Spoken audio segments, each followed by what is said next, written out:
Hello friends, how are you? Welcome to our YouTube channel Dhyan Commerce, the key of success. Please like, subscribe, share and press bell icon for notifications. Thank you.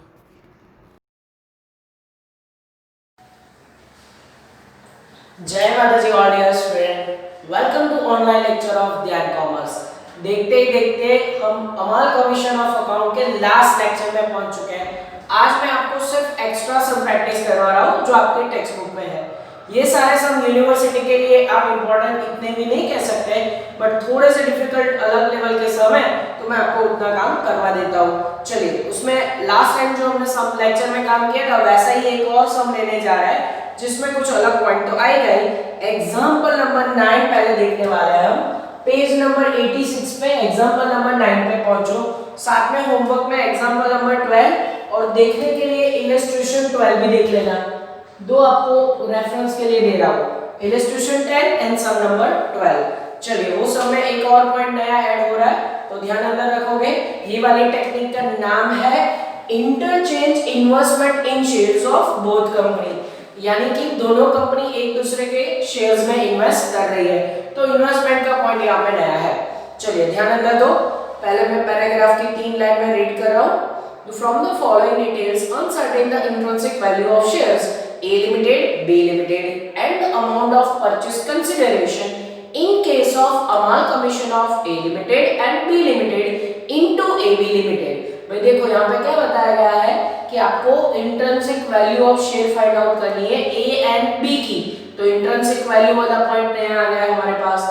फिर उन्होंने बताया amount of purchase consideration, purchase price find out करो जब A और B का business A B company purchase कर लेती है। तो नॉर्मल सिचुएशन में एक purchase company that is A B limited and vendor company A limited and B limited, ठीक है, जैसा हम आगे काम कर चुके हैं। फिर उसके बाद उन्होंने पैराग्राफ के नीचे भी आपको कुछ कहा है, also calculate purchase consideration if B limited absorbed by A limited.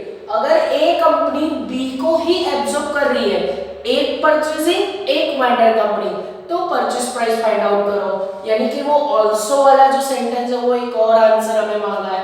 तो सबसे पहला काम हम जो नॉर्मल सिचुएशन में आगे वाले सब में हमने ऐसा काम किया हुआ है, सबसे पहले लिखा परचेस कंपनी, फिर लिखा वेंडर कंपनी।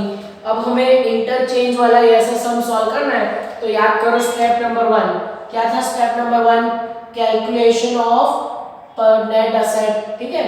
नेट एसेट को सबसे पहले दोनों कंपनी की कंसीडर करो, और वो भी कैसी, लो यहाँ पे लिख देता हूँ, विदाउट इन्वेस्टमेंट। कैसी एसेट फाइंड आउट करनी है, विदाउट इन्वेस्टमेंट।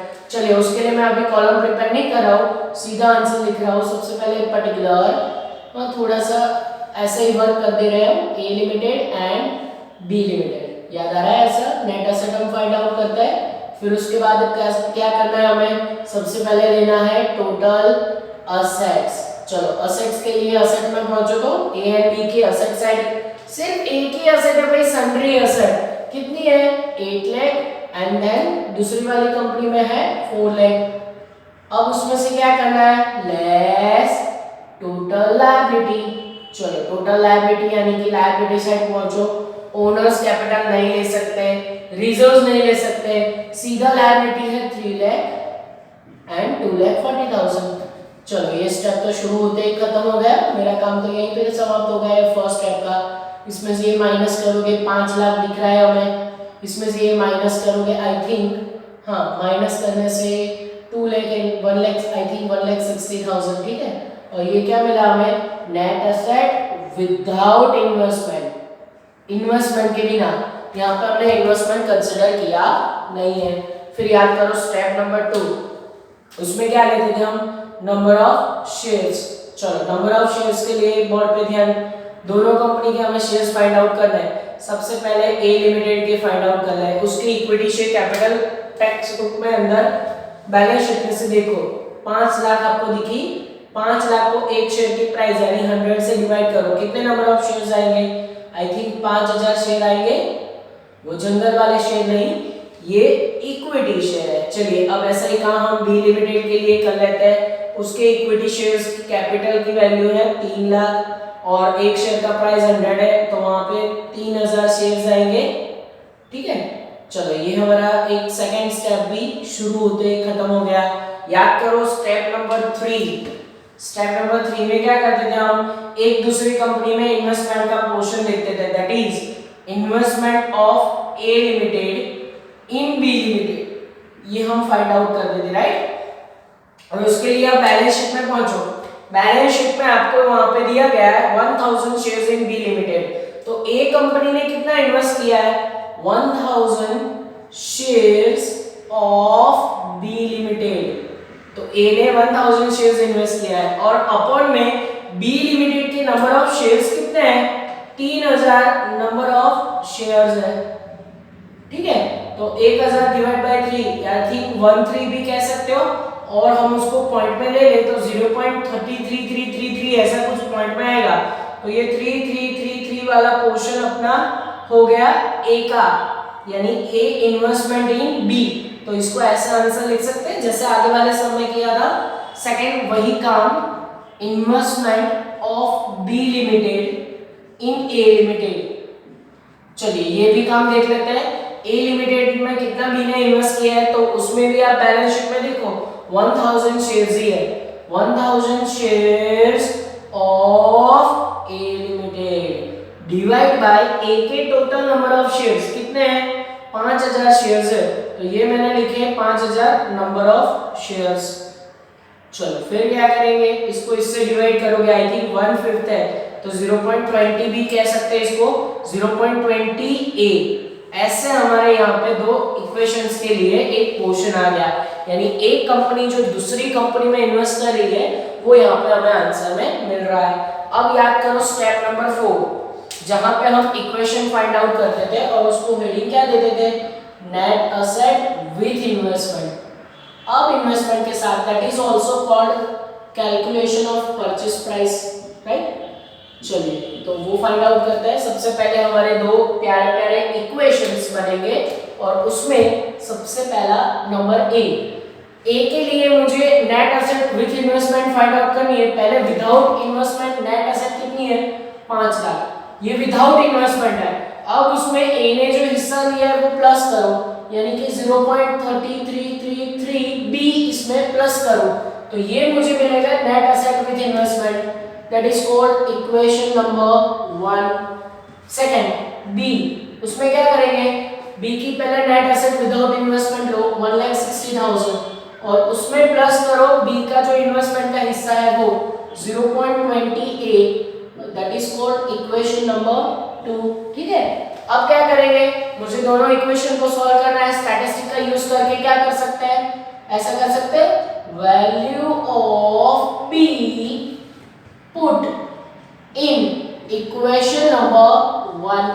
चलो b की वैल्यू a फर्स्ट इक्वेशन में मैं पुट करूं तो मेरा इक्वेशन कुछ ऐसा बनेगा, a is equal to 5x, फिर क्या करेंगे प्लस 0.3333 और b की जगह पे b का पूरा इक्वेशन, कितना इक्वेशन है 1,60,000 और इसको अंदर 0.20 a लिखेंगे।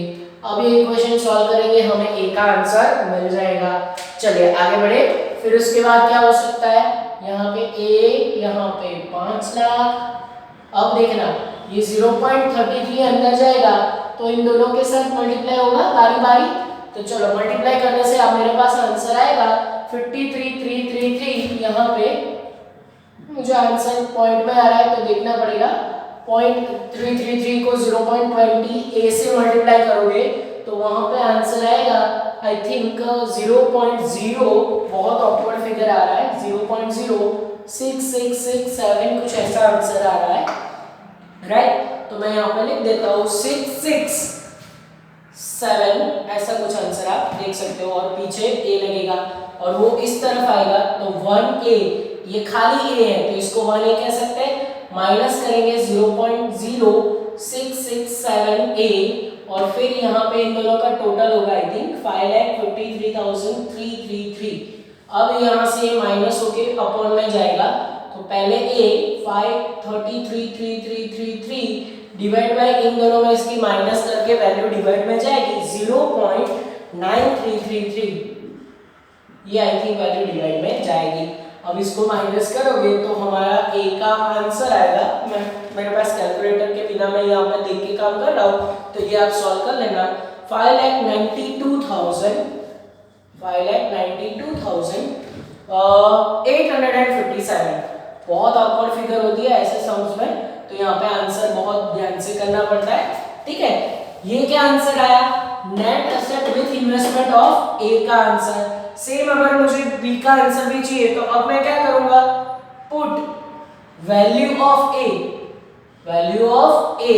In equation number 2। Equation number 2 में मैं ये ए की वैल्यू डालूं तो मुझे उसका भी आंसर मिलेगा। देखो मैं डाल रहा हूं 1,60,000 सेकंड नंबर का इक्वेशन, उसमें 0.20 ए है, ए की जगह पे वैल्यू कितना डालूं 5,92,857। अब इसको मल्टीप्लाई करके इसके साथ प्लस करोगे आपको आपका बी का आंसर भी मिल जाएगा, और मैं डायरेक्ट बी का आंसर यहाँ पे प्लस और माइनस करके ले रहा हूँ 2,78,571 ये आंसर आएगा, ठीक है। अब हमारा एक और छोटा काम, और वो क्या होगा, जब आपको इतना चीज पता चल जाए तो अब हमारा फाइनल आंसर स्टेप नंबर 5 है कैलकुलेशन ऑफ परचेस प्राइस। अब एक हमारा परचेस प्राइस, हम उसको जिसको बोल सकते हैं इक्विटी शेयर होल्डरों को पेमेंट, वो भी कह सकते हो आप, तो वो ढूंढेंगे। और उसके लिए तो मुझे 100% एक कॉलम प्रिपेयर करना ही पड़ेगा, पर्टिकुलर, देन उसके बाद ए लिमिटेड एंड देन उसके बाद बी लिमिटेड। चलिए बोर्ड पे ध्यान होना चाहिए, ये वर्क थोड़ा सा डेंजर हो सकता है आपके लिए। सबसे पहले क्या लिखेंगे, नेट एसेट विद इन्वेस्टमेंट। चलिए इन्वेस्टमेंट के साथ लिखेंगे ए लिमिटेड की नेट एसेट कितनी आएगी 5,92,857, बी की आई 2,78,571। उसमें से बारी बारी लेस करेंगे। सबसे पहले लेस करेंगे A investment in B limited, A का इन्वेस्टमेंट बी लिमिटेड में से, मतलब कि यहाँ पे माइनस करेंगे, और वो माइनस के लिए मैं अलग पेन का यूज कर रहा हूँ ताकि आप आराम से देख सको। 2,78,571 में ए का हिस्सा 0.33333 है, तो ये माइनस यहाँ से करना है, और ये माइनस वाली वैल्यू है कि 92,857 ये वैल्यू आएगी। आप चेक कर सकते हो कि बी का ए का हिस्सा इतना है बी लिमिटेड में। सेम हम लेस करेंगे B investment in A limited, हम बी का हिस्सा ए लिमिटेड में, तो वो कैसे माइनस करेंगे 5,92,857 का 0.20% निकाल, मतलब 0.20 से मल्टीप्लाई करोगे बी का इन्वेस्टमेंट मिल जाएगा ए कंपनी में, और वो आएगा 1,18,571, ठीक है। और ये माइनस करने से हमारे पास एक आंसर आ जाएगा, that is called purchase price, also called equity share capital, ठीक है। ये हमने इतना पेमेंट किया, और वो आंसर हमारे पास आएगा 4,72,286, ठीक है। ये आंसर आ रहा है ए का। देन बी का आंसर 4,7400 है, मान मिस्टेक, बहुत सारी ऑकवर्ड वैल्यू है। 1,85,000 या 6,000 है, यस 5,000 है, 714। चलिए ये आंसर बी का आ रहा है। तो देख लो आगे वाले से जो समय जो काम हमने किया था उतना ही वर्क यहाँ पे इजीली आ गया, बट अब उनका एक जो नया आंसर उन्होंने बताया ना कि आपको क्या फाइंड आउट करना है, इंट्रिंसिक वैल्यू। अब बोला है कि ए लिमिटेड अगर बी लिमिटेड को टेक ओवर करी है तो हमें इंट्रिंसिक वैल्यू का आंसर चाहिए होगा। तो सबसे पहले क्या कर लेते हैं, देखो यहाँ पे अगर बोर्ड पे जगह बच रही है तो मैं वहीं पे वो काम कर सकता हूँ, तो उसके लिए मेरे पास बोर्ड पे जगह है और मैं वो काम अभी यहाँ पे कर रहा हूँ। ध्यान से देखोगे आप। अब number next, answer number second उन्होंने जो मांगा है, इफ ए लिमिटेड एब्जॉर्ब, उन्होंने बताया ना, कहाँ बताया, देखो नीचे पैराग्राफ में बताया, yes absorb B limited, then हमें क्या करना पड़ेगा, इंट्रिंसिक वैल्यू फाइंड आउट करना है, और इंट्रिंसिक वैल्यू के लिए मेरे पास नेट एसेट होनी चाहिए। तो सबसे पहले मैं नेट एसेट का आंसर ढूंढूंगा, फिर उसके बाद हम वर्क में आगे बढ़ेंगे। तो सबसे पहले बी लिमिटेड की नेट एसेट लिख लेते हैं। ये लिखा मैंने बी लिमिटेड की नेट एसेट और नेट एसेट का आंसर हमारे पास कितना है बी लिमिटेड की 1,85,714। उसमें से अगर हमारे पास कोई इंटरचेंज ऑफ शेयर्स है तो वो माइनस कर लेंगे। यस, जो काम हमने यहाँ पे किया, सॉरी यहाँ पे नेट एसेट विदाउट इन्वेस्टमेंट जो था, पहले मैं यही चीज यहाँ पे दोहरा रहा हूँ। हाँ, 2,78,571, उसमें से ए लिमिटेड इन्वेस्टमेंट माइनस करेंगे इन बी लिमिटेड वाला, क्योंकि दोनों का इंटरचेंज होगा तो सबसे पहला स्टेप यही आ जाएगा। और यहाँ से माइनस करोगे आप 92,857, तो आपके पास आंसर आएगा 1,85,714, जो कि यहाँ पे ऑलरेडी लिखा हुआ है। ठीक है, उसको नेट एसेट बोलते हैं। क्या बोलते हैं? Net asset. किसकी? बी कंपनी की। ये किसका काम कर रहे हैं हम? बी लिमिटेड का। अब बात करते हैं इंट्रिंसिक वैल्यू। इंट्रिंसिक वैल्यू का फॉर्मूला होता है नेट एसेट, ये formula net assets upon total number of shares, right? Total number of shares, ये फॉर्मूला होता है। ठीक है, और ये हम फाइंड आउट करेंगे ए लिमिटेड का, क्योंकि हमें ए लिमिटेड हम कौन बन जाएंगे यहाँ पे? ए लिमिटेड। हम बी को अगर एब्जॉर्ब कर रहे हैं तो हमारे कितनी वैल्यू से हम उसको पेमेंट करेंगे, हमें वो ढूंढना है। तो उसके लिए ये है हमारा पेमेंट, ये है इंट्रिंसिक वैल्यू यानी नंबर ऑफ शेयर की कीमत, और वो काम करेंगे नेट एसेट ऑफ ए। इसकी फाइंड आउट करेंगे इंट्रिंसिक वैल्यू ए की। तो ए की नेट एसेट चेक करो तो कितनी है नेट एसेट? 4 लाख यहाँ पे। अच्छा, विद इन्वेस्टमेंट है वो 5,92,857। उसको ए के नंबर ऑफ शेयर से डिवाइड करो। ए के नंबर ऑफ शेयर्स कितने हैं? 5,000 है। तो यहाँ पे देखो क्या किया मैंने, ए का पूरा नेट एसेट विद इन्वेस्टमेंट लिया, उसको ए के नंबर ऑफ शेयर से डिवाइड करो, तो हमारे इंट्रिंसिक वैल्यू का आंसर आएगा 180, ऐसा करके पॉइंट में आएगा 180.5714, ये आंसर आ रहा है। ठीक है, और ये ए का जो इंट्रिंसिक वैल्यू है ना, हम बी लिमिटेड को पेड करने वाले हैं। तो अब देखो, purchase price paid to B limited, ऐसा करके लिख देना है हमें। क्या लिख देना है? Purchase price, that is purchase price paid to B limited. अब देखना बी लिमिटेड को प्राइस कैसे पे कर रहा है, उसको टोटल प्राइस कितना पे करना है मुझे? 1,85,704, राइट? इतना पे करना है। एक शेयर पे कितना देना है? 118.5714 देना है। तो टोटल इसको इससे डिवाइड करो, यहाँ पे टोटल नंबर ऑफ शेयर्स आ जाएंगे आपके पास, और वो कितने आएंगे? वो आएंगे 156, बहुत सारे ऑकवर्ड फिगर आ रहा है, 1566.26। ये इक्विटी शेयर कैपिटल का हम पेमेंट कर रहे हैं। ये क्या कर रहा है? इक्विटी शेयर का पेमेंट। ठीक है, इक्विटी शेयर कितना पेमेंट किया हमने? तो के 1566.26। अब इसके बाद क्या करेंगे, तो ये टोटल पेमेंट के लिए हमें एक अलग से एंट्री करनी पड़ेगी। यहाँ पे ध्यान रखना, now the payment of equity share. Already हमने इन्वेस्टमेंट में कुछ पेमेंट किया होगा। Now the payment of equity capital, equity shares, ये जो 15,626 आए ना, उसमें से देखो हमने ए कंपनी ने बी कंपनी को 1,000 शेयर तो ऑलरेडी पेड कर दिए ना, तो अब बाकी कितना रहा है? 566.26 ही बाकी रहा ना, ऐसा हम कह सकते हैं। ठीक है, दैट इज रिमेनिंग। चलो अब क्या करेंगे, यहाँ पे अगर मुझे पेमेंट करना हो तो पेमेंट इस तरीके से होगा। पेमेंट के लिए पहले 500 में राउंड फिगर शेयर्स ले लेता हूँ। 566 शेयर्स पे 100 रुपए के हिसाब से, क्योंकि एक शेयर का प्राइस कितना है? 100, उस हिसाब से पेमेंट करोगे। यहाँ पे पेमेंट का वैल्यू आएगा 56,600। ठीक है, 100 के हिसाब से। एंड देन ये जो 0.20 है उसको कैश में पे करेंगे राउंड ऑफ करने के लिए। मतलब कि हमने काम क्या कर रहा है, यहाँ पे 566.26 है। शेयर्स कभी पॉइंट में होते नहीं होते, तो यहाँ पे 566 पूरे शेयर लिए, एक शेयर का प्राइस 100 लिया। अब जो ये 0.26 है ना, उसको कैश में राउंड ऑफ करेंगे।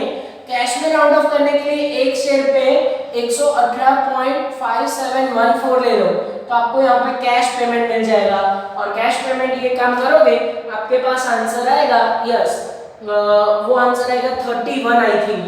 और इन दोनों को प्लस करोगे, आपके पास आपका पेमेंट का फाइनल आंसर आएगा 5631 ये आंसर आएगा। चलिए इसको मैं फिर से लिख देता हूँ, देखने में कोई प्रॉब्लम ना हो। 56637 ये आंसर यहाँ पे आ जाएगा। और ये आंसर आप टेक्स्ट बुक में कहीं ना कहीं चेक करोगे, ऐसा करके आपको दिया होगा। तो ये हमारा एकदम छोटू कम हमने लास्ट में क्या किया, if A limited absorb B limited, हम ए लिमिटेड है, अगर हम बी कंपनी को एब्जॉर्ब कर रहे हैं तो उसमें हम पहले तो बी लिमिटेड की नेट एसेट जो यहाँ पे विदाउट इन्वेस्टमेंट थी, इक्विटी शेयर कैपिटल, वो फाइंड आउट की। हमें पेमेंट कितना करना है उनको, कितना, पर ए कंपनी एक शेयर का कितना पेमेंट करेगी, 118 पॉइंट इतने वैल्यू से, यानी इंट्रिंसिक वैल्यू उन्होंने बोला था फाइंड आउट करो, तो ये हमने इंट्रिंसिक वैल्यू फाइंड आउट किया। फिर हमने परचेस प्राइस फाइंड आउट की, ये वाली, कि इतना टोटल पेमेंट करना है, एक शेयर का प्राइस इतना है, तो टोटल कितने नंबर ऑफ शेयर आएंगे।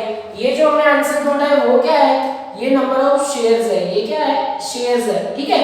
और इतने शेयर्स में थे, इतने शेयर्स तो हमने ऑलरेडी उनको दे दिए, ये कहाँ लिए थे, परचेस प्राइस में पेमेंट कर दिया, ये हमने इन्वेस्टमेंट में यहाँ पर लिया, ये 1000 है ना, वो इन्वेस्टमेंट में से लिया है, तो यहाँ से 1000 पेमेंट ऑलरेडी कर दिया था, तो अब इतने शेयर का पेमेंट बाकी है। देखो पेमेंट इस तरह से फिर हमने पेड किया, ठीक है। तो ऐसे सम्स भी यूनिवर्सिटी में बहुत कम पूछे, कोई टेंशन लेने की जरूरत नहीं है। अगर आपको ये टाइप के सम नहीं आते, आगे जो हमने जितना काम करना है सिर्फ उतना करो, आपके लिए इनफ है। चलो आफ्टर सम नंबर 9 अब हम जाएंगे एग्जांपल नंबर 19 में, पेज नंबर 95 पे पहुंचो। Last sum of amalgamation of account, ये सम थोड़ा सा और है, ऐसे सम यूनिवर्सिटी में कम पूछता है, फिर भी 2018 में इसके जैसे सम पूछा था। एक्स्ट्रा प्रैक्टिस के लिए मैं आपको सॉल्व करवा रहा हूँ, बाकी अगर ना आए तो भी कोई टेंशन नहीं लेना है। चलिए एग्जांपल नंबर 19, सबसे dangerous sum of amalgamation account. On 31st March 2009, balance sheet of S Limited and V Limited are as under। देखो S and V कंपनी है, उसकी बैलेंस शीट आपको नीचे दी गई है। चलिए बैलेंस शीट के नीचे पहुंचो, उसमें जो इंपॉर्टेंट सेंटेंसेस है वहां पे ध्यान। On 1st April 2009, S Limited absorbed V company, purchase consideration was discharged in form of fully paid off equity share on the basis of intrinsic value of the both company। देखो यहाँ पे first line में ऐसा कहा है, S company absorb the business of V limited, यानी कि ये एब्जॉर्प्शन का सम है, ये अमालगमेशन में एब्जॉर्प्शन टाइप का सम हुआ, तो यानी यहाँ पे परचेस कंपनी का नाम अगर मुझे बताना हो तो वो एस कंपनी लिमिटेड आएगी, और वो किसका बिजनेस एब्जॉर्ब कर रही है, वी लिमिटेड का। तो अभी हमने लास्ट सम में यहाँ पे काम किया था, जब एब्जॉर्प्शन का टाइप का सम हो तो वहां पे हमें कैसे काम करना है। चलिए फिर उसके बाद उन्होंने जो आगे बताया है उसमें ऐसा कहा है, परचेस कंसीडरेशन आपको इंट्रिंसिक वैल्यू के बेस पे फाइंड आउट करना है, तो इंट्रिंसिक वैल्यू का फॉर्मूला आना चाहिए net asset upon number of shares. Intrinsic value find out करेंगे। फिर एक और एडजस्टमेंट है, debtor of S limited includes 35,000 due from the V limited. Debtor of S limited के डेटर में 35,000 है, इंक्लूड्स वी लिमिटेड के। तो यहाँ पे एक कंपनी के डेटर दूसरे के लिए क्रेडिटर बन जाते हैं, तो इसकी भी एक जनरल एंट्री आएगी जो मैं आपको समझने सिखाऊंगा। फिर देखो उसमें जनरल एंट्री बोला ही है, लास्ट लाइन में क्या बोला है, पास necessary general entry in the books of S limited and prepare it's balance sheet after absorption. Absorption के बाद बैलेंस शीट फाइंड आउट करो और जनरल एंट्री पास आउट करो। पर ये सब कुछ करने के लिए हमारे पास स्टेप्स में उनके आंसर आने चाहिए, जैसे कि purchase price, intrinsic value, net asset. तो शुरुआत हम करेंगे कैलकुलेशन ऑफ नेट एसेट। याद करो formula of net asset, total asset minus total liability. अब एसेट साइड पहुंचो, सबसे पहले फिक्स एसेट दिया गया है, तो मैं ये देखो फिक्स एसेट लिख रहा हूं 14,64,000, 8,56,000। देखो दोनों कंपनी की नेट एसेट फाइंड आउट करने जा रहा हूं। फिर है इन्वेस्टमेंट, पर इन्वेस्टमेंट हम अभी नहीं लेंगे क्योंकि उसमें कुछ घपला है। इन्वेस्टमेंट के लिए हमें इंट्रिंसिक वैल्यू पहले फाइंड आउट करनी पड़ेगी, तो इन्वेस्टमेंट के लिए खाली जगह छोड़ दी। फिर उसके बाद स्टॉक, और ये देखो इन्वेस्टमेंट सेकंड कंपनी में तो है ही नहीं। स्टॉक 5,04,000, अच्छा थोड़ी जगह छोड़ दे क्योंकि इन्वेस्टमेंट का साइड तक वहां पे कैलकुलेशन आए। Stock 5,04,000 and then next one that is 2,24,000। फिर उसके बाद स्टॉक के बाद क्या दिख रहा है आपको, डेटर्स।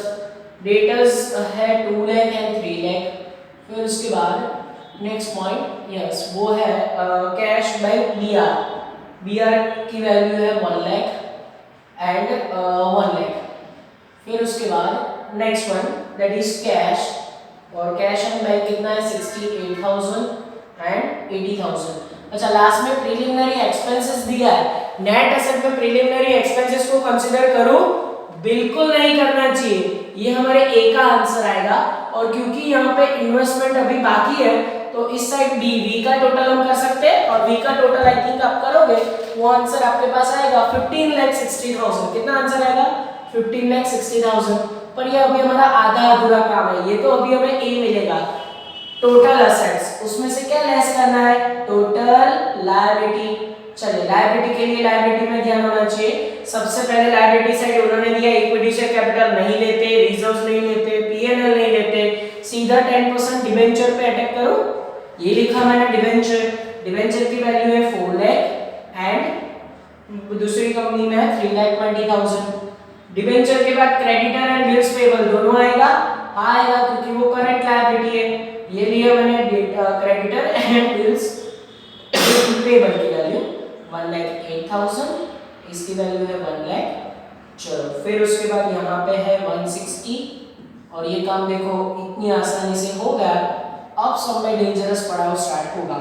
चलिए अब क्या करेंगे, अभी ए का ये लटका हुआ है, सो हम बी का यहाँ से ये माइनस कर सकते हैं, तो हमें यहाँ पे आंसर मिल जाएगा नेट एसेट। नेट एसेट किसकी मिल जाएगी, वी लिमिटेड की, और वो आएगी आई थिंक 9,60,000। सीधा ए में से बी को माइनस करो और आंसर चेक करो। नीचे देखो ना नेट एसेट वी लिमिटेड की 9,60,000 आंसर आ रहा है। ठीक है, अब एक और छोटा सा काम, हम स्टेप नंबर 2 में क्या फाइंड आउट करते थे, नंबर ऑफ शेयर्स। चलिए नंबर ऑफ शेयर्स के लिए सबसे पहले किसके फाइंड आउट करते हैं, एस लिमिटेड के, और उसके लिए उसकी इक्विटी शेयर कैपिटल देखो तो 12 लाख दिखी आपको। चलो 12 लाख को एक शेयर का प्राइस कितना है 100 से डिवाइड करो तो 12,000 शेयर आएंगे आई थिंक, 2 जीरो कम करो तो हाँ। फिर उसके बाद ऐसा ही काम हम वी लिमिटेड के लिए भी करेंगे, और उसमें कितनी इक्विटी शेयर कैपिटल है आई थिंक 8 लाख, और 8 लाख को भी 100 से डिवाइड करो, नंबर ऑफ शेयर कितने आएंगे 8,000 शेयर्स आई थिंक आएंगे। ठीक है, अब उन्होंने बोला है इंट्रिंसिक वैल्यू के बेस पे आपको सब कुछ फाइंड आउट करना है। यहाँ पे एक इन्वेस्टमेंट लटका हुआ है, एस कंपनी ने वी कंपनी में 1600 शेयर्स का इन्वेस्टमेंट किया है। मैं यहाँ पे ना राह देख रहा हूँ कि इंट्रिंसिक वैल्यू मिले, तो मैं यहाँ पे इन्वेस्टमेंट का पेमेंट से उसको मल्टीप्लाई करूँ। जो 1600 शेयर्स है ना उसको इंट्रिंसिक वैल्यू से मल्टीप्लाई करना है, तो उसके लिए मुझे इंट्रिंसिक वैल्यू फाइंड आउट करनी पड़ेगी। इसकी वैल्यू फाइंड आउट करोगे step number 3, that is intrinsic value. और इंट्रिंसिक वैल्यू किसकी फाइंड आउट करोगे, पहले बी की फाइंड आउट करोगे। फॉर्मूला क्या है, net assets upon total number of shares. चलिए मुझे ये काम करवाओगे आप। टोटल नेट एसेट कितनी है वी लिमिटेड की 9,60,000, और उसके नंबर ऑफ शेयर्स कितने हैं 8,000 शेयर्स है, करो तो डिवाइड, तो आपको आपका इंट्रिंसिक वैल्यू का आंसर आई थिंक 120 जो अंदर दिया हुआ है वो मिल जाएगा। अब इंट्रिंसिक वैल्यू मिला। अब देखो एक शेयर का कीमत यहाँ पे मल्टीप्लाई करो 120, 1600 शेयर जो एस कंपनी यानी कि हमने इन्वेस्ट किए दूसरी कंपनी में उसको मल्टीप्लाई करोगे, यहाँ पे इन्वेस्टमेंट का आपके पास आंसर आएगा 1,92,000। कितना आंसर आएगा 1,92,000। अब इसका टोटल सब कुछ आप कर सकते हो, तो यहाँ पे टोटल करोगे आई थिंक वो टोटल जो बुक में दिया है 25,28,000 आएगा। ठीक है, मैं वहां से कर रहा हूँ, आप डायरेक्ट चेक कर लेना। अब इसमें से ये वाले माइनस करोगे तो आपको नेट एसेट मिलेगी 90,20,000। ठीक है, तो ये हमारा अभी पहला स्टेप पूरा हुआ। अभी आगे और भी काम करना है, और नेक्स्ट वर्क में अब इंट्रिंसिक वैल्यू देख रहा हूँ उनके नीचे मुझे जगह मिलेगी कि नहीं। यस, यहाँ पे एक और कैलकुलेशन आ सकता है, तो अब मैं इंट्रिंसिक वैल्यू ऑफ यहाँ पे बी नहीं यहाँ पे वी होना चाहिए। अब मैं फाइंड आउट करूंगा एस लिमिटेड की इंट्रिंसिक वैल्यू, और उसके लिए net asset of S company आ गई अब आपके पास 90,20,000। उसके नंबर ऑफ शेयर्स कितने हैं 12,000, तो इससे डिवाइड करो, आपको इसकी इंट्रिंसिक वैल्यू मिल जाएगी और वो आएगी आई थिंक नीचे देखो आपको पूरा ये कैलकुलेशन दिया हुआ है 160 आ रहा है आंसर, ठीक है। तो इस तरीके से हमारा intrinsic value and net asset का पहला आंसर कंप्लीट हुआ। अब बात करेंगे एक दूसरे कंपनी में जो इन्वेस्टमेंट किया है उसकी। तो उसके लिए आपके पास ऐसा कुछ इन्वेस्टमेंट जैसे हर बार होता है वैसे यहाँ पे भी है। देखो अब नेक्स्ट स्टेप नंबर 4 लिखने जा रहा हूँ। S limited investment in V limited. चलिए उसने कितना इन्वेस्टमेंट किया है तो याद हो तो ऊपर अभी हमने लिखा है 1600 शेयर्स का इन्वेस्टमेंट किया है। कितने शेयर्स का इन्वेस्टमेंट किया है? 1600 शेयर्स ऑफ वी लिमिटेड। और वी लिमिटेड की टोटल नंबर ऑफ शेयर्स कितने हैं? 8000 शेयर्स है, 8000 नंबर ऑफ शेयर्स है, ठीक है। और मल्टीप्लाई में अगर आप 100 करोगे तो आपको ये पोर्शन परसेंटेज में मिल जाएगा। 1600 इंटू 8000 आप ये काम करो तो वो पोर्शन आपको मिलेगा 20%। कितना आएगा? 20%, ठीक है। तो ये मुझे मिला परसेंटेज। अब इसके बाद क्या करेंगे, जो हमें पेमेंट लेना है वो स्टेप नंबर 5। अब बात करते हैं पेमेंट की। हम कौन है?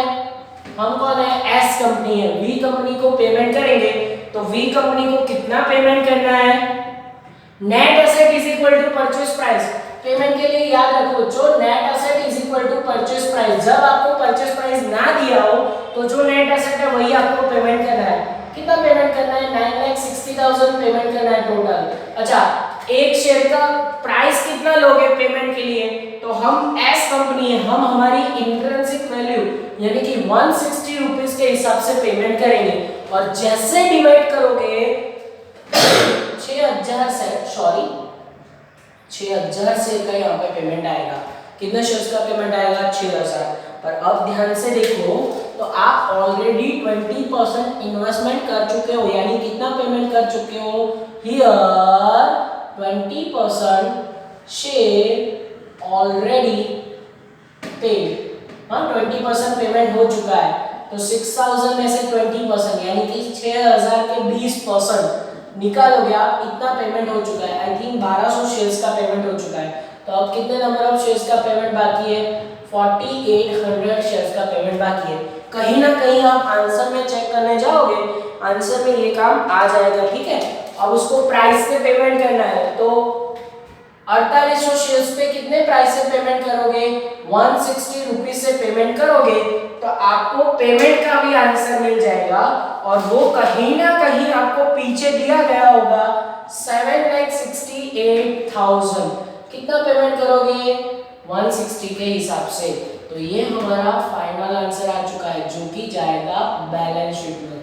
अब फिर से देखो ये काम हमने कैसे किया। ये वाला चीज तो आपको पता है कि हम एस कंपनी है, वी लिमिटेड को कितने परसेंट इन्वेस्टमेंट कर रहा है तो 20%। ये तो आप आगे कर चुके हो। अब यहाँ पे हम अगर वी कंपनी को टोटल पेमेंट करें तो 960 पेमेंट करना था। हमारे लिए एक शेयर का प्राइस 160 है, हम एस कंपनी है, हम 160 रुपए से उनको एक शेयर का प्राइस देंगे तो कितने शेयर्स पे पेमेंट करना पड़ेगा? 6000। पर ऑलरेडी उसमें से 20% तो हम पेमेंट कर चुके हैं तो अब 4800 शेयर्स का ही पेमेंट करना है 160 के हिसाब से, यानी कि टोटल पेमेंट इस तरीके से 7,68,000 आएगा, ठीक है। अब सीधा हमारा बैलेंस शीट आ सकता है और एक छोटा सा नया पॉइंट यहाँ पे आ रहा है उसको भी मैं कंसीडर कर सकता हूँ। नहीं, उसके बाद फिर जनरल एंट्री, फिर हमारा बैलेंस शीट का काम जाएगा। तो number 6 that is capital reserve. अब ये कैपिटल रिजर्व यहाँ से कहाँ से आ गया?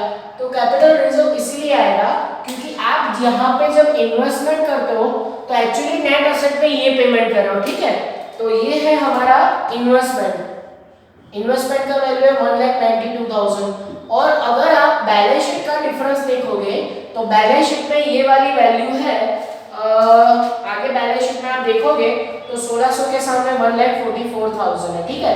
तो इन दोनों के बीच का डिफरेंस हमारे लिए कैपिटल रिजर्व बन जाएगा और अगर आप डिफरेंस निकालोगे आई थिंक 48,000 आएगा। कितना आएगा? 48,000। ये जाएगा बैलेंस शीट में, जो न्यू बैलेंस शीट आप बनाओगे वहां पे कंसीडर किया जाएगा, ठीक है। अब हमारा मेन आंसर, ये सारे छोटे कैलकुलेशन थे।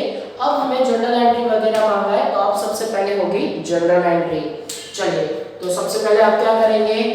Journal entry in the books of, किसकी बुक में बनाओगे, बुक्स ऑफ एस लिमिटेड। और याद आ रही हो तो वेंडर कंपनी, एस कंपनी यानी कौन सी कंपनी है वो, वेंडर।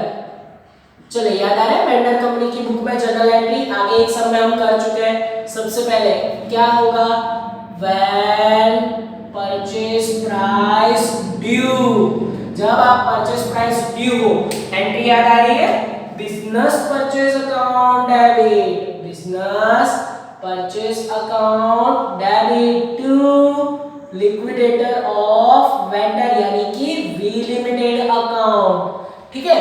और उसमें परचेज प्राइस हमें टोटल कितना पेमेंट करना है, ये 20% को भूल जाओ, टोटल पेमेंट कितना करना है 9,60,000, ये लिखा मैंने 9,60,000 टोटल परचेज प्राइस ड्यू, ठीक है। उसमें से हम एक्चुअल पेमेंट यही करने वाला है, पर हमें जनरल एंट्री के लिए पूरी वैल्यू लिखनी पड़ेगी। Second journal entry, when assets and liability take over, जब assets and liability take over होती है। चलिए तो asset and liability take over के लिए एंट्री क्या होगी, तो सबसे पहले असेट अकाउंट डेबिट होगा, sundry asset account debit, sundry asset account debit to sundry liability account to business purchase account. चलिए और उसके लिए यहाँ पे ध्यान, तो अगर सन्ड्री असेट आप टेक ओवर कर रहे हो वी लिमिटेड की, कितनी असेट टेक ओवर कर रहे हो, 15,60,000 रुपए, बोर्ड पे आप सब कुछ देख सकते हो। देन सन्ड्री लायबिलिटी, लायबिलिटी इन तीनों का टोटल करोगे तो आपको लायबिलिटी मिलेगी और वो आई थिंक 6 लाख है, टू बिजनेस परचेज अकाउंट 9,60,000, ये वैल्यू आएगी। देख लो second entry, when assets and liability take over. Entry number third, when purchase price paid, जब आप परचेज प्राइस पेड कर दो, पेड किसमें करोगे, इक्विटी शेयर होल्डरों को पेमेंट करोगे, राइट। तो सबसे पहले यहाँ पे एंट्री क्या आएगी, ये जो लिक्विडेटर ऑफ वेंडर कंपनी यानी कि वी लिमिटेड है ना, उसका अकाउंट डेबिट होगा टू इक्विटी शेयर कैपिटल। चलिए पेमेंट के लिए मैं यहाँ पे आपको ध्यान दे रहा हूँ, पेमेंट टोटल आप करोगे नंबर ऑफ शेयर्स 6000, हम टोटल शेयर्स पे लेंगे 6000 इंटू 160 और इस हिसाब से पेमेंट आएगा टोटल 9,60,000 आई थिंक 6000 यस 160 के हिसाब से पेमेंट करोगे, कितना पेमेंट करना है 9,60,000, ठीक है। ये हम टोटल ले रहे हैं, ये 20,000 जो 20% हमने ऑलरेडी पेड किया वो नहीं ध्यान में ले रहे हैं। फिर उसके बाद नेक्स्ट वन एंट्री नंबर 4 आएगी और वो आएगा interchange transfer of debtor creditor. Number 4 most important, interchange transfer of debtor and creditor. और ये एंट्री किस वजह से आ रही है, फर्स्ट पैराग्राफ की लास्ट लाइन देखो, debtor of S limited include 35,000 due from V limited. S company के डेटर्स जो वी लिमिटेड में वहां पे इंक्लूड, एस कंपनी के डेटर में वी कंपनी के डेटर है, तो यानी कि हमारे वहां पे क्रेडिटर, उसमें क्रेडिटर आ गए, यानी कि क्रेडिटर अकाउंट, ये एंट्री ना आपको याद ही रख देनी है, क्रेडिटर अकाउंट डेबिट होगा टू डेटर अकाउंट। जब हमारी कंपनी यानी कि हम अगर परचेसिंग कंपनी है, हमारी कंपनी में किसी और कंपनी के डेटर यानी हमारे लिए वो क्रेडिटर हो जाएंगे, हमारे में वो आ जाएगा वैल्यू, तो हमारे क्रेडिटर में वो चीज प्लस करनी होती है, तो क्रेडिटर अकाउंट डेबिट 35,000, ये एंट्री आपको याद ही रख लेनी है, और टू डेटर अकाउंट 35,000, इस तरीके से इसकी एंट्री होगी। और इफेक्ट कहाँ आएगी, इफेक्ट 100% इसकी बैलेंस शीट में आएगी। और आई थिंक अब हमारा एक फाइनल आंसर सिर्फ बैलेंस शीट का आंसर बच रहा है और उसके लिए मुझे बोर्ड पे जगह करनी पड़ेगी, तो आप ये वाली साइड पूरी लिख लोगे, मैं यहाँ पे जगह करके अपना बैलेंस शीट ड्रॉ कर रहा हूँ। चलिए तो बैलेंस शीट को ड्रॉ कर दे, ये वाली चीजों को यहाँ से मैं रफ कर रहा हूँ। चलिए तो अब ड्रॉ करेंगे in the books of S company balance sheet after absorption. और बैलेंस शीट का वर्टिकल फॉर्मेट तो आप जानते हो, मैंने पूरा फॉर्मेट ड्रॉ कर लिया है, equities and liability side and asset side. चलिए पुरानी बैलेंस शीट साथ में रखेंगे और नया हम अभी ड्रॉ करेंगे। और एब्जॉर्प्शन है तो उसके लिए रूल क्या होगा, जो भी हम अपनी कंपनी का है वो सब कुछ दिखाएंगे, कंपनी का वही चीज लाएंगे जो हम टेक ओवर कर रहे हैं, यानी कि हम एस कंपनी है, एस कंपनी की सारी चीजें हमें दिखानी है। सबसे पहले पुरानी बैलेंस शीट में आपको क्या दिख रहा है, इक्विटी शेयर कैपिटल, तो ये लिखा मैंने एस कंपनी की equity share capital S limited and V limited. S limited की इक्विटी शेयर कैपिटल कितनी है, 12 लाख, एज इट इज वही दिखाई। अब वी कंपनी की इक्विटी शेयर कैपिटल के लिए याद करो आप पेमेंट कितना आप कर रहे थे, एक्चुअली ये वाला पेमेंट नहीं लोगे आप, इसमें से 20% ऑलरेडी पेड हो चुके थे, याद हो तो आपको, तो वो पेमेंट था 7,68,000, ठीक है, ये वाला पेमेंट था। इन दोनों का टोटल अभी बाहर रखेंगे। फिर बात करते हैं रिजर्व्स एंड सरप्लस की, उसमें से सबसे पहले मुझे दिख रहा है जीआर, तो चलो जीआर सिर्फ किसका लेंगे, एस लिमिटेड का, और वो जीआर है 3,70,000। फिर उसके बाद आपको क्या दिख रहा है, पीएनएल, ये लिखा मैंने पीएनएल अकाउंट सिर्फ किसका, एस लिमिटेड का। याद है एब्जॉर्प्शन में सिर्फ एस कंपनी की सारी चीजें लिखी जाती है, सामने वाली कंपनी की जो आप टेक ओवर कर रहे हो वही 3,82,000। डेंजरस सम इसको ऐसे ही कहा। फिर उन्होंने डिबेंचर दिया है, पर उसके पहले आपको याद हो तो एक कैपिटल रिजर्व का आंसर आया था, ठीक है, तो अब कैपिटल रिजर्व दिखेंगे, और कैपिटल रिजर्व कितना था, 48,000, इसको स्टार रेटिंग देते हैं। फिर उसके बाद I think reserves and surplus में सब कुछ आ गया है और कुछ मिसिंग नहीं है। अब बात करेंगे डिबेंचर की, तो 10% डिबेंचर लिखो, एस कंपनी वी कंपनी, क्योंकि हम उनके डिबेंचर को टेक ओवर कर रहे हैं, तो वो काम दोनों में आएगा, यानी कि 4 लाख एंड 3,20,000, और दोनों का टोटल आई थिंक 7,20,000 आएगा, और ये टोटल ही बाहर रखेंगे। बैलेंस शीट में मेरा पर्टिकुलर आपको सिखाना एकदम, देखो इस तरीके से हेडिंग का टोटल बाहर जाना चाहिए। अब बात करेंगे करंट लायबिलिटी की, और उसमें मुझे दो दिख रही है, एक है क्रेडिटर, पर अटको, क्रेडिटर में डेंजरस एक इंटरचेंज का पॉइंट है। देखो क्रेडिटर दोनों कंपनी के 1,08,000 एंड दूसरा है 1,60,000, बट इंटरचेंज करने से क्रेडिटर अकाउंट डेबिट हो रहा है, सो यहाँ पे माइनस करेंगे इंटरचेंज, ये दोनों का टोटल आप करोगे तो आई थिंक 2,68,000 आएगा, और उसमें से 35,000 माइनस करके आपको बाहर लेके जाना है। अगर माइनस करने से आपके पास वैल्यू आएगी 2,33,000, ठीक है। फिर उसके बाद क्रेडिटर के बाद एक और है बिल्स पेएबल, दिखा आपको बिल्स पेएबल, और वो भी एस एंड वी दो कंपनी का। चलो 1 लाख एंड 1,20,000 है, ये तो सिंपल सा हो गया, 2,20,000, और इन दोनों का टोटल करके वैल्यू बाहर जाना चाहिए, आई थिंक 4,53,000, ठीक है। तो अब ये वाला टोटल कर दे तो हमारे बैलेंस शीट के एक साइड का टोटल आ जाएगा, और ये वाला टोटल ऊपर 12 लाख प्लस 7,68,000, इसको भी स्टार रेटिंग दे रहा हूँ, ये हमने पेड किया है वो वाली वैल्यू है, तो वहाँ पे आएगा 19,68,000, और फिर इन सब का टोटल एक बाहर जाएगा 3,70,000, 3,82,000 एंड देन 48,000, और ये टोटल जाएगा 27,68,000। अब बैलेंस शीट के एक साइड का टोटल अगर हम करें तो हमारे पास एक फाइनल आंसर आ जाएगा, और जो आ रहा है 39,41,000।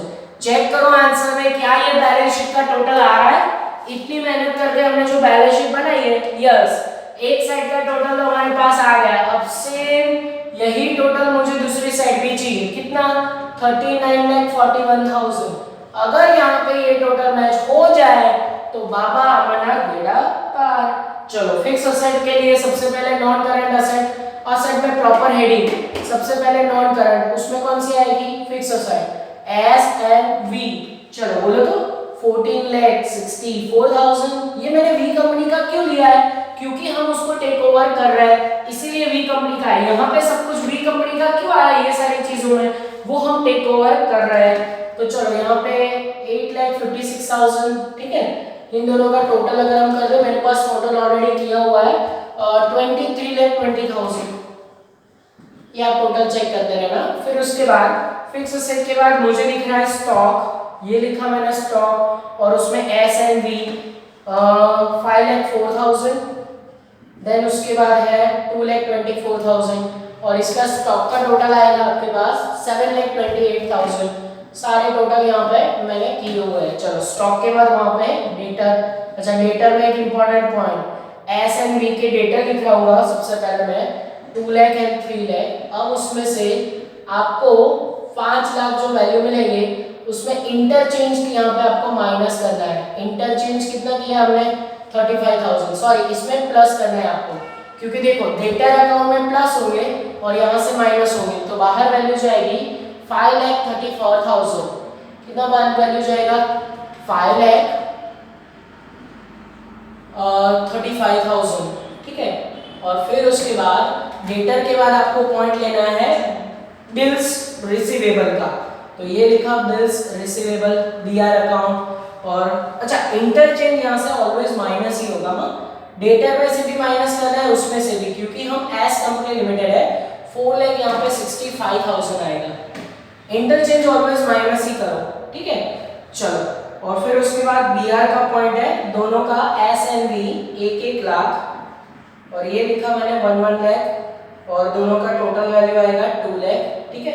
और फिर उसके बाद कैश दोनों कंपनी का एस एंड बी 68,000 एंड 80,000, इन दोनों का टोटल आई थिंक 1,48,000 आएगा।